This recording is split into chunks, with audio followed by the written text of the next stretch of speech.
Hi.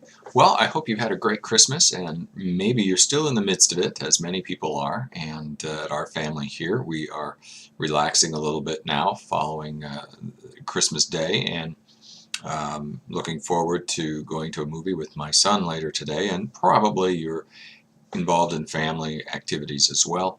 Don't want to take a lot of time today, but since we're going through not only the book of Jude, but introducing the book of Revelation, I thought it'd be important just to give you a couple of thoughts as you do the reading.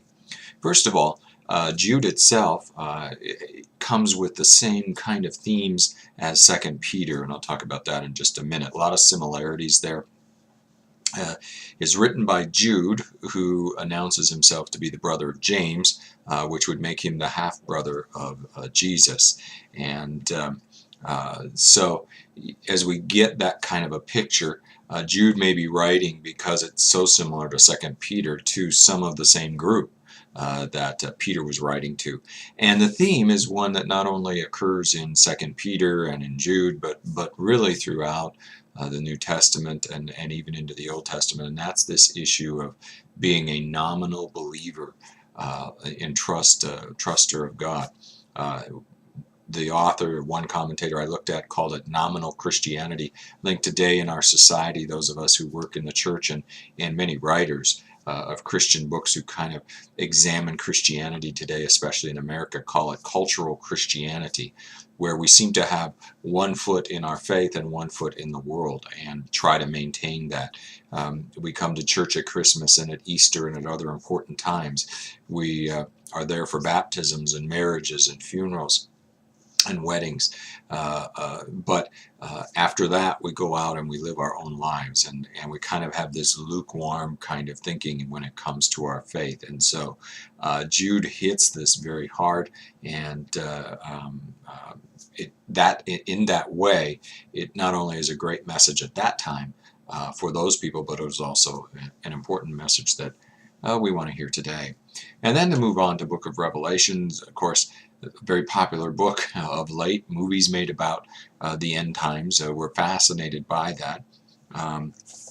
The theme that is given here is kind of victory over all of the terror of the world, death and suffering and oppression and sickness and whatever it may be.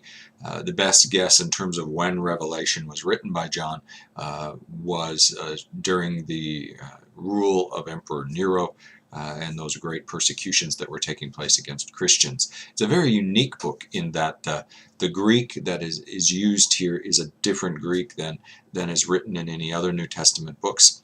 Also, Jesus' name only appears 8 places in this book, and so it is definitely kind of different. 2 other words that really reveal what this book about is, the first word is apocalypse, and apocalypse just means actually it's got kind of several connotations to it. Number 1, there's something hidden. Number 2, there's great upheaval taking place. And number 3, it also speaks to divine action on the part of God in the midst of that circumstance and upheaval. The second word that we think of when we think of Revelation is prophecy. Prophecy is actually just the opposite. It's not hidden. It is the clear speaking of God. By the way, if you want to look at some books in the Old Testament that have this similar kind of writing style, it's somewhat poetic. You could look at Ezekiel, you could look at Daniel, you can look at Isaiah, you can look at Jeremiah. In fact, if you look at Isaiah chapter 6, you get that same kind of visionary kind of writing. And what we find out here is what has been hidden in the midst of great turmoil is now revealed as God intercedes and acts. And that's really what Revelation speaks to a group of people who were being persecuted and suffering greatly. And so we have this opening prologue. John, remember, this is the John wrote the Gospel of John and also the 3 letters of John, and now the book of Revelation. And in reality, it does fit that style. If you read the Gospel, the writing styles are very similar. But he has this vision in chapter 1, and then we get into chapters 2 and 3, where he's writing these letters to these 7 churches. And we touch on 4 of them today, and I'll just close with giving you a sense of what he says about each of these. And they're in that Asia Minor area of Turkey and Greece. And the first one was Ephesus. And John says they're brave, they're hardworking, they're devoted to the truth. However, the thing he has against them is they've lost their first love. They've lost the one that they used to be and have as their first love. And they need to get back to that. Number two, the second church is Smyrna.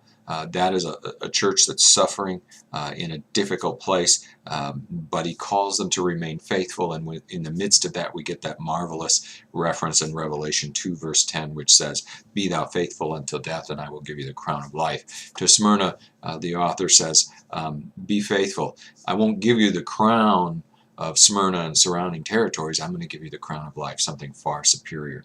Third church is Pergamos, which was also suffering, but they were struggling with idolatry and immorality. The fourth church then was Thyatira, and they were exemplary in their love and their service, and in their faith and in their patience. But what they were struggling with was following a woman, a prophetess, and performing idol worship and all sorts of sexual immorality, or at least a portion of the group there. And so the author is directing some words towards them as well. So this is kind of an opening section. There are several more churches, and then we'll get into these visions that play out. And one other thing I'll talk to you about in terms of Revelation really talks about end times, and in our case, what we understand end times to be is from the time of Jesus' ascension all the way until he comes again. We are in the end times.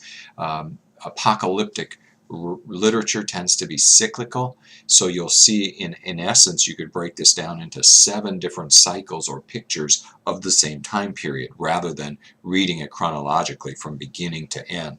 So rather than assume that as we read through Revelation we're going to be going from beginning to end, we're going to take 7 different looks at really the same thing and see what we can learn from it in order to give ourselves courage, as the writer intended, to remain faithful even in the midst of persecution and suffering and struggle that goes along with living in this world. So continue to have a great Christmas season, and we're coming to the end, and over the next couple of days you'll see some updates on the website and a look at what we'll do next year, and looking forward to that. But for now, enjoy this season, and we'll talk to you again. God's blessings.